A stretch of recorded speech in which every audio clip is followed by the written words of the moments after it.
Dear kids, a very good morning to you all. How are you? I hope you all are fine at your sweet home with your near and dear ones.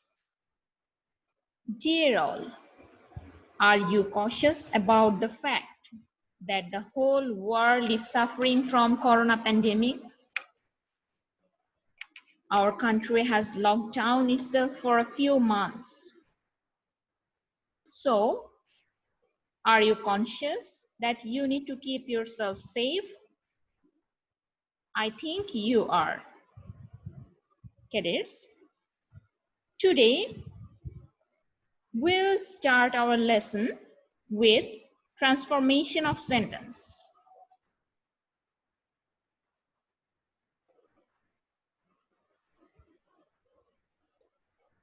Before starting our lesson, I'd like to tell you your learning outcome. That is, after the lesson, what you will be able to learn.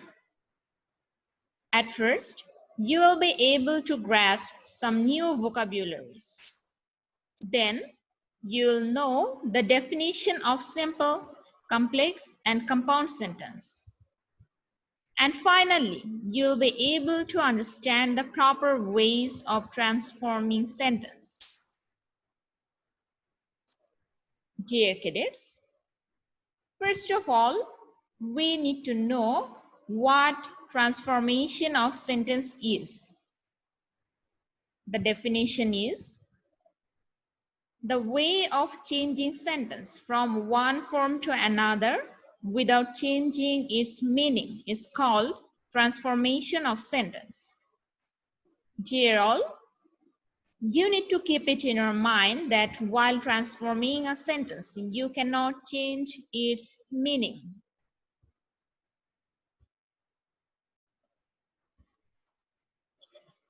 Now, you have to know that there are different forms of sentence.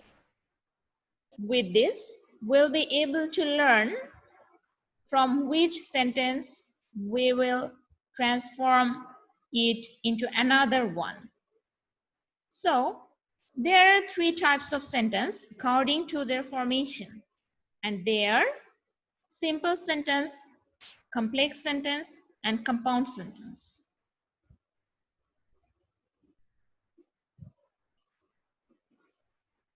At this very moment, I like to pray for you.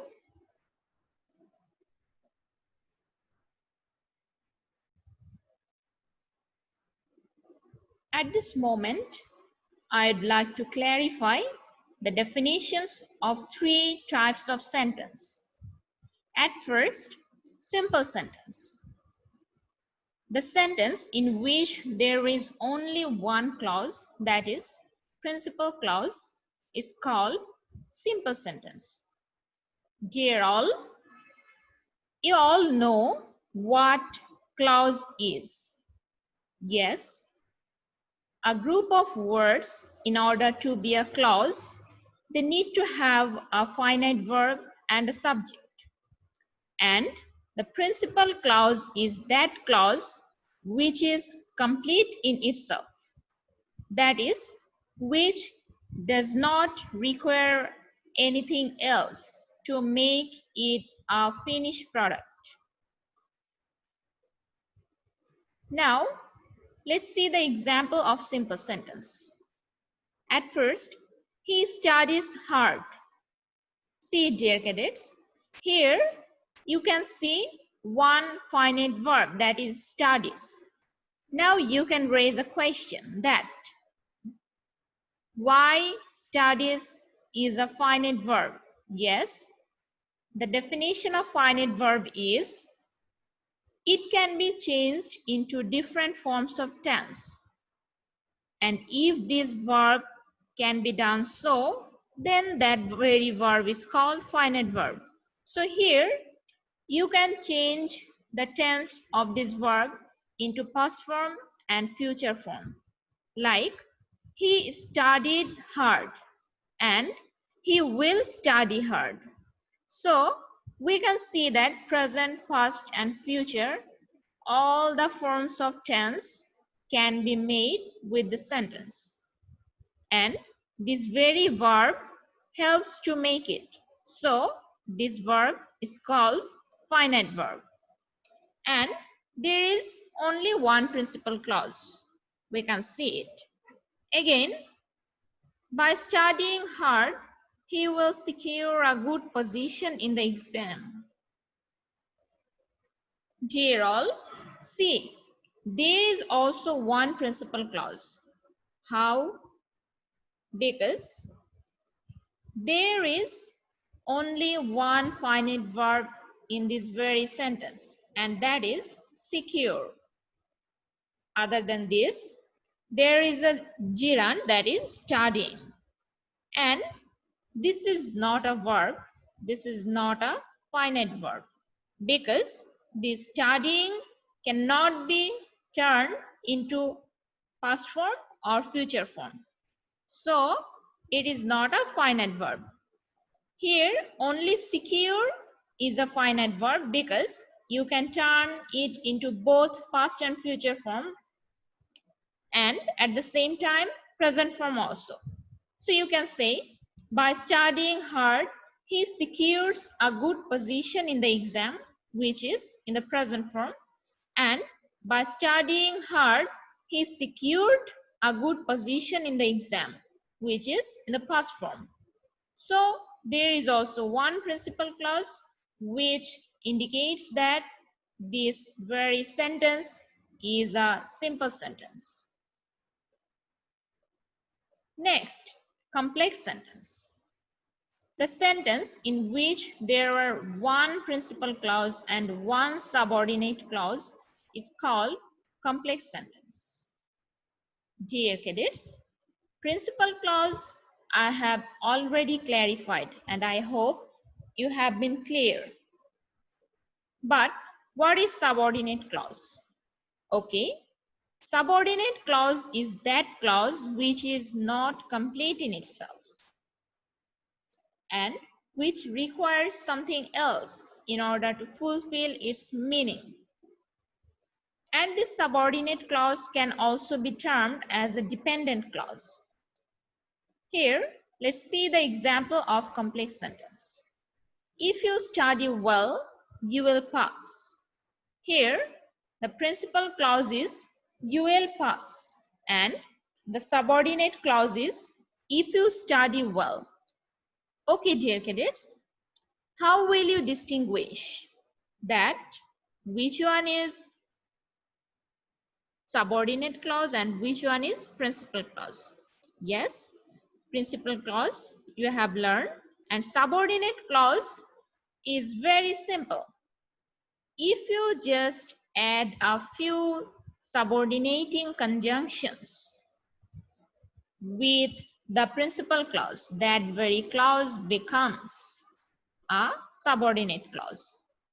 As for example, you see, if you tell the example, you study well, this one is a principal clause. But the very moment you have joined if with this clause, this very principal clause just turns itself into a subordinate clause, because no more does it remain complete in itself, rather it becomes incomplete by adding something else. Though it seems to be contradictory, but it's the fact.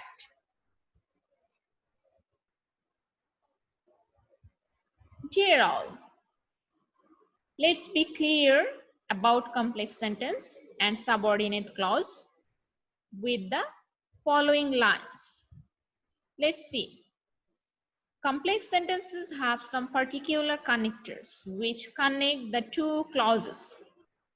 The connectors for complex sentences are before, after, till, until, when, where, which, who, whom, why, what, that, since, as, because, if, unless, as if, as though, although, even though, as soon as, so that, unconditioned that, and provided that.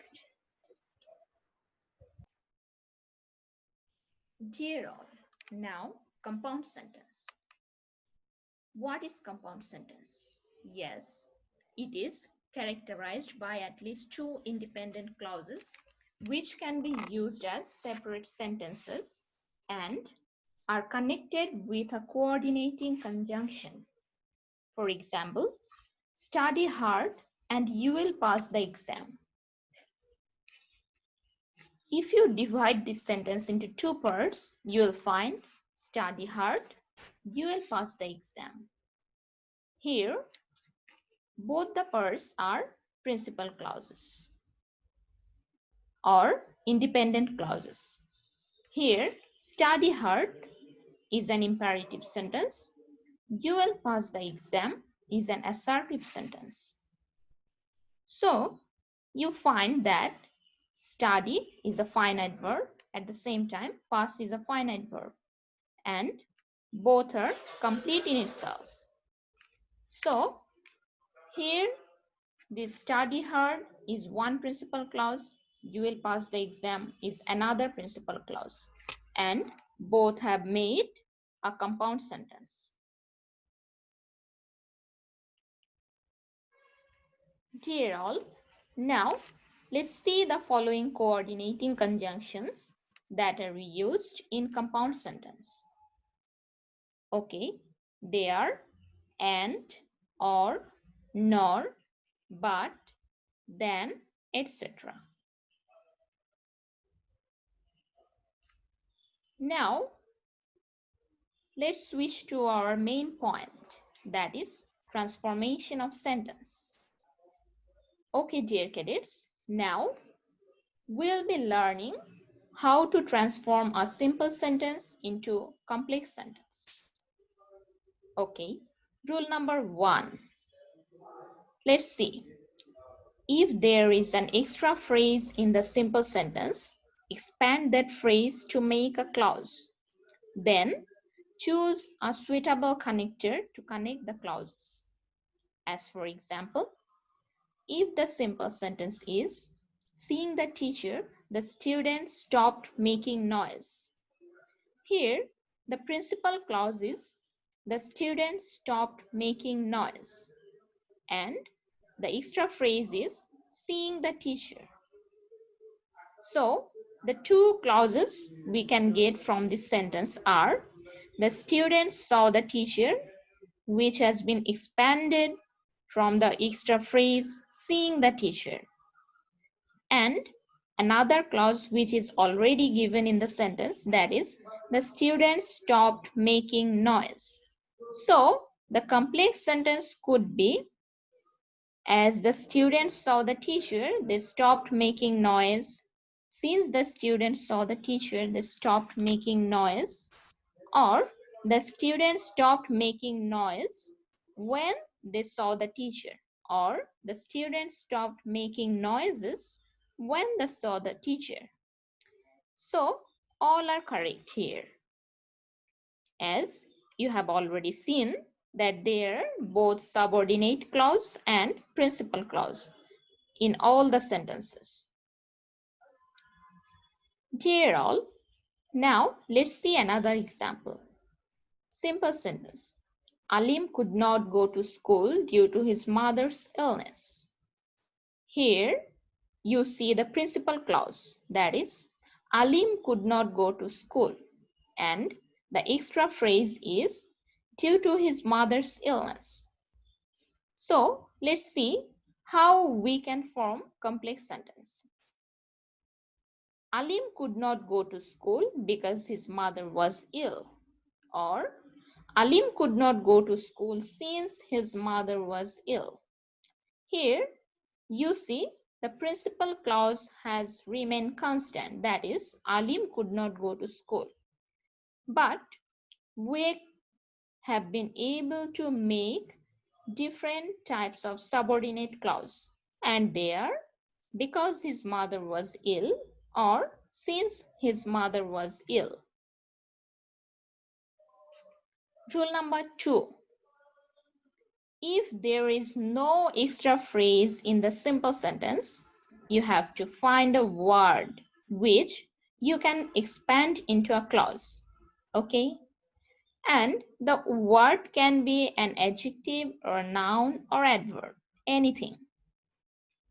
Dear all, let's see the examples and you will be clear about the fact. So, if the simple sentence is, he pleaded for his innocence. Here, innocence is a noun. And we can see the complex sentence is, he pleaded that he was innocent.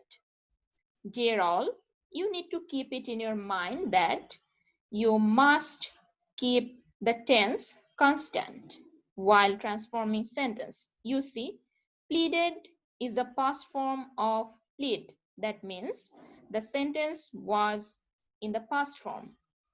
So we need to keep it constant, and for this very reason we have to make it was, which means he was innocent, and that is in the past form.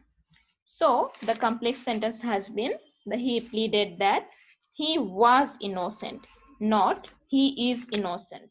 Okay. Now let's see specifically. At first, examples of noun clauses in complex sentences. First, simple sentence. Murphy knows Mr. Rashid. Here, the complex sentence will be Murphy knows who Mr. Rashid is. Next, I prayed for your job. Complex sentence. I prayed so that you could get the job. Dear all, again, observe the tense here. I prayed for your job. Prayed indicates that the tense is in the past form.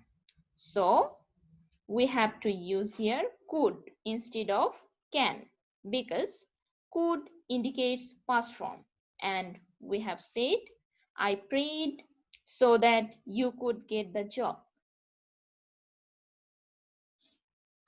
Here, notice the fact that connector so that requires the modal can or could. Here all, let's see other examples. Simple sentence. He admitted his guilt. And complex sentence is, he admitted that he was guilty.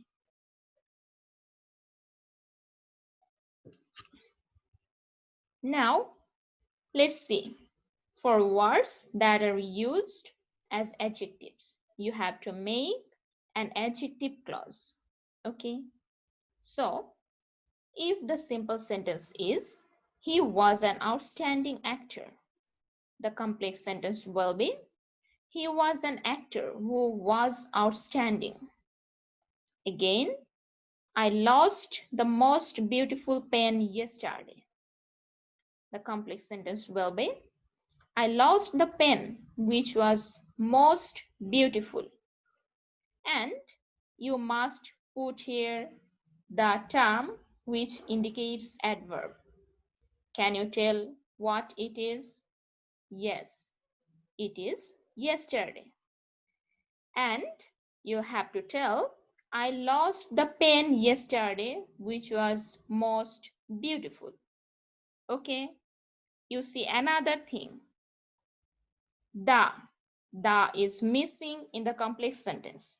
Dear all, these things are done intentionally so that you can find the mistake in it and rectify yourselves so that you do not make mistake. Okay. So what will be the correct answer? I lost the pen yesterday which was the most beautiful. Okay.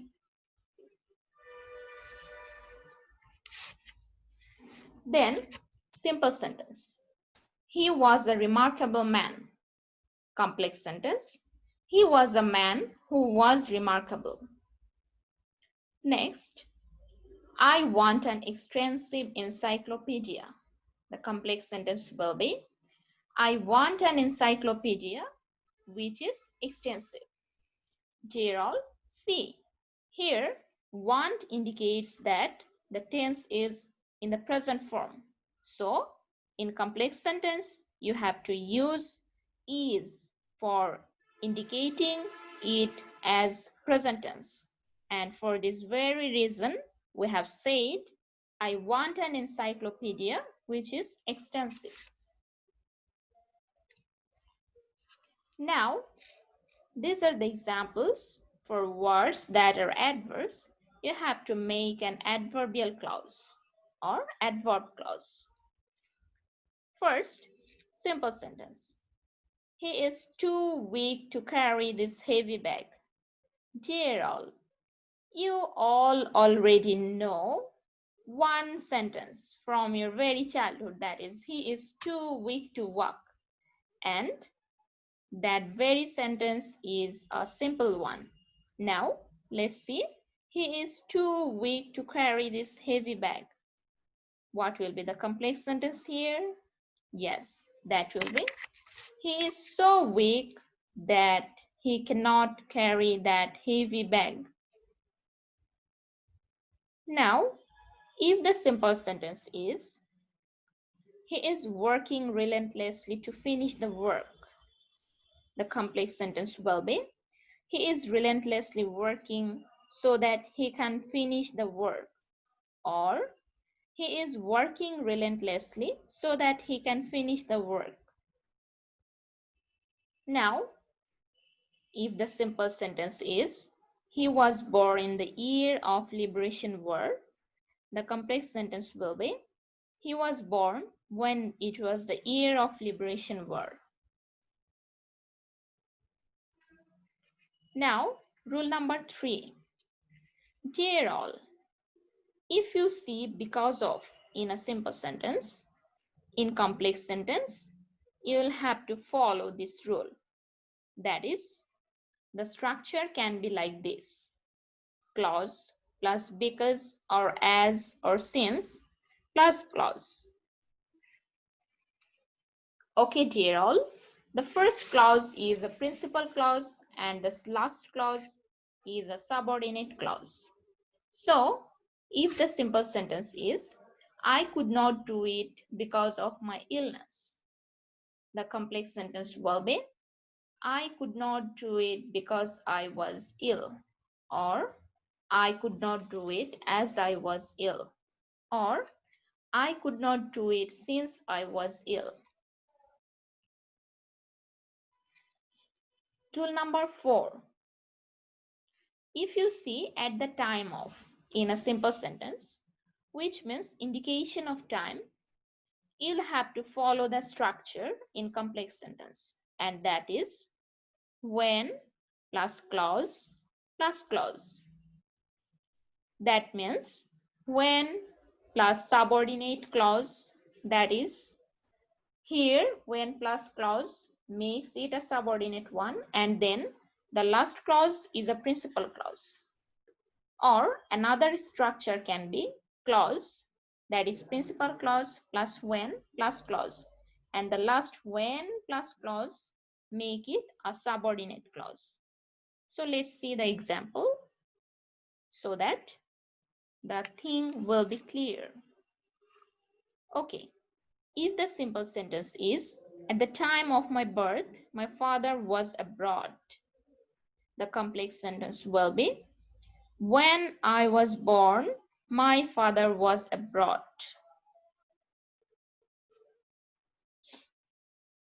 Rule number 5. Dear all, if you see in spite of or despite, which means same, then you'll have to follow the structure, that is though or although plus clause plus clause.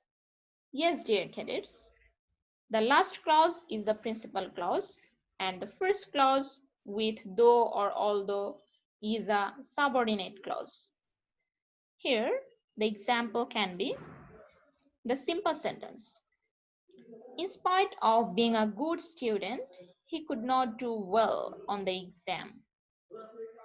Complex sentence can be, although he is a good student, he could not do well on the exam. Again, if the simple sentence is, despite being sick, Robin went to school.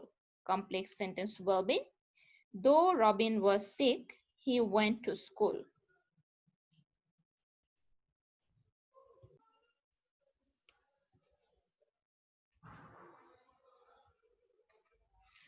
Dear all, that's all for our today's class. Before that, I'd like to give you homework, and that is, write down all the examples on your notebook taught in today's class. Cadets, it will enhance your skill so that you will be able to do good in future, and you will be able to understand how to transform sentence in the proper ways. Now, let's see the question pattern. As today we have learned how to transform sentence from simple to complex, I'm giving you the question pattern on this very topic. Let's see. You can do it. He is too brilliant to fail. Next, he was there at the time of my crisis. Then, he is a man of remarkable personality. Then, he could not complete the lesson due to net problem. And at last, he studied hard despite having no monetary support.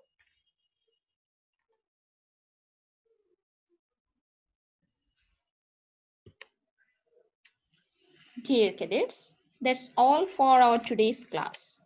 Before ending our class, I'd like to remind you the fact that you need to be cautious always.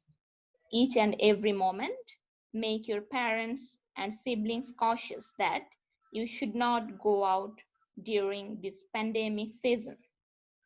You must be careful.